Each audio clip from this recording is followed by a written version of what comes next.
महायुतीच्या प्रचाराची बैठक होते, एकत्रित बैठक करताय काय? सन्माननीय राजसाहेब ठाकरे यांनी आदेश दिल्याप्रमाणे या जिल्ह्यामध्ये महायुतीचा प्रचार महाराष्ट्र नवनिर्माण सेनेकडनं जोरदारपणे सुरू झालेला आहे। प्रत्येक तालुक्यामध्ये भारतीय जनता पार्टी महायुतीचे सर्व पदाधिकारी आणि महाराष्ट्र नवनिर्माण सेनेचे सगळे पदाधिकारी यांच्या एकत्रित बैठका होऊन त्याचं नियोजन करून प्रत्येक मतदारापर्यंत पोहोचण्याचा प्रयत्न हा प्रत्येक महाराष्ट्र सैनिकाचा या ठिकाणी राहिलेला आहे। येणाऱ्या 15 दिवसामध्ये अधिकचं मतदान सन्माननीय उमेदवार नारायणरावजी राणे यांच्या कमळ चिन्हावरती कसं पडेल यासाठी महाराष्ट्र सैनिक या ठिकाणी कसोशीने प्रयत्न करेल। तसा महाराष्ट्र सैनिक हा चळवळीतला कार्यकर्ता राहिलेला आहे। अनेक निवडणुका त्यांनी संघर्ष करून जिंकलेल्या आहेत, त्यामुळे या निवडणुका देखील त्याच पद्धतीने महाराष्ट्र सैनिक या कोकणामध्ये लढवेल किंवा तशाच पद्धतीने या निवडणुकीकडे आमचे सगळे महाराष्ट्र सैनिक पाहत आहेत। आजच्या या समन्वयाच्या बैठकीला प्रदेशाचे उपाध्यक्ष सन्माननीय अतुलजी काळसेकर या ठिकाणी उपस्थित आहेत। जिल्ह्याचे उपाध्यक्ष रामदासजी राणे आहेत। या ठिकाणी परिमलजी भोसले हे सगळे बीजेपीचे वरिष्ठ पदाधिकारी आहेत। आज त्यांचं आणि आमच्या पदाधिकाऱ्यांमध्ये समन्वयाची बैठक झाली।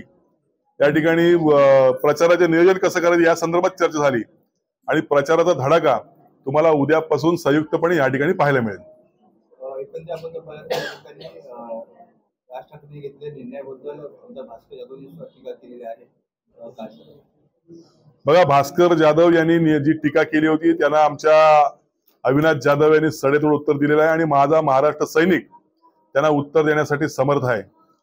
आज आमच्या समोर सन्माननीय मोदी साहेब यांचा 400 पारचा जो नारा आहे, देशासाठी एक आश्वासक नेतृत्व, राष्ट्र उभारणीसाठी असलेलं नेतृत्व हे देशाला आवश्यक असल्या कारणाने आम्ही त्यांच्या विजयाकडे आम्ही जास्त चांगल्या किंवा व्यवस्थित नजरेने पाहत आहोत। त्यांच्या 400 पारचा आकडा आम्हाला या ठिकाणी पार करायचा आहे। त्यामुळे विरोधक काय बोलतात किंवा काय टीका करतात याच्याकडे आम्ही फारसं पाहत नाही। मला वाटतं यांच्या टीकेला इथली जनता कंटाळलेली आहे आणि म्हणून या महायुतीकडे लोकांचा भर आहे आणि येणाऱ्या निवडणुकीमध्ये अधिकचं मतदान या ठिकाणी होईल। रामदास कदम सरळ बोलतायत की वैभव खेडेकर हे शिवसेनेचे भाजपचे होऊ शकत नाही, ते राष्ट्रवादीचे आहेत आणि आतून ते राष्ट्रवादीचाच प्रचार करतात। दुसरी गोष्ट असे ते मानले की भ्रष्ट नगरसेवक वैभव खेडेकर आहे, ते नेमके कुणाचे, उद्धव ठाकरेंचे नेमके कुणाचे? बघा, आता आमची महायुती झालेली आहे आणि आमच्या महायुतीचे रामदास भाई कदम हे नेते आहेत आणि महायुतीचं वातावरण खूप चांगलं आहे।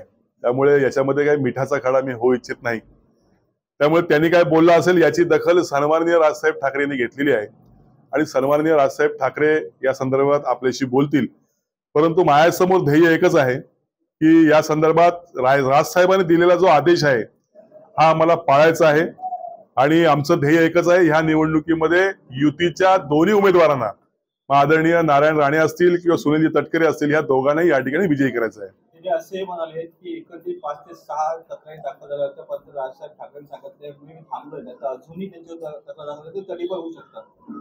बघा, आजपर्यंत महाराष्ट्र सैनिक कुठल्याही संघर्षाला घाबरलेला नाही आणि घाबरणार देखील नाही। मला वाटतं ही युतीची आणि आघाडीची आपली बैठक आहे, युतीने आघाडी झालेली आहे। काल मी पाहिलं, काल 2 कट्टर विरोधक असलेले सूर्यकांत दळवी आणि रामदास भाई कदम हे एकाच व्यासपीठावरती होते। आता युती असल्यामुळे कालांतराने या सगळ्या गोष्टी आपल्याला पाहायला मिळतील। त्यामुळे ते वरिष्ठ नेते आहेत, ज्येष्ठ नेते आहेत, त्यांनी काय बोललं असेल तर त्याच्याकडे मी दुर्लक्ष या ठिकाणी करतो। शेवटचा प्रश्न, तुम्ही आता म्हणला की सूर्यकांत दळवी आणि ते एकत्र आले, तर तुम्ही सुद्धा माहितीचे मंचावरती एकत्र येणार? बघा, राजसाहेब ठाकरे यांचा आदेश आहे आणि पक्षासाठी कोरड्या विहिरीमध्ये उडी मारायची माझी तयारी आहे।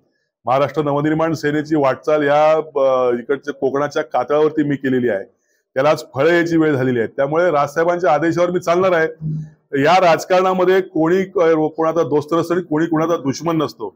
त्यामुळे या सगळ्या गोष्टी भविष्यात जुळून येतील असा मला या ठिकाणी विश्वास आहे।